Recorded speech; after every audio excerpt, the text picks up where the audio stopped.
Kurt, today you got to get a deep dive into the Genius Spark, not just the app, but the process and the kind of conversation that a coach can have with a client or a manager can have with one of their employees. What was it like? Because this was really your first deep immersion in it. Yeah, absolutely, Rex. So interesting having lots of certifications in different psychometric tools. I think what really stood out about this was not necessarily the need for a coach or a facilitator to be an educator, but really that their role is the guide and the work is done by the person doing it. I mean, what you did with me when I'm actually actively engaged in the process.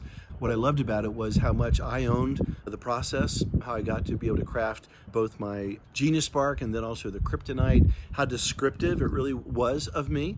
But to me, probably what stood out the most is the process. And the magic, I think, is in the process of looking at, the strengths, those descriptions, capturing what it is that most identifies who I am, putting it together in a paragraph, as opposed to me sitting and listening to a presenter, having to learn content, memorize different, aspects. It wasn't like that at all. It was very easy to learn, really powerful to do.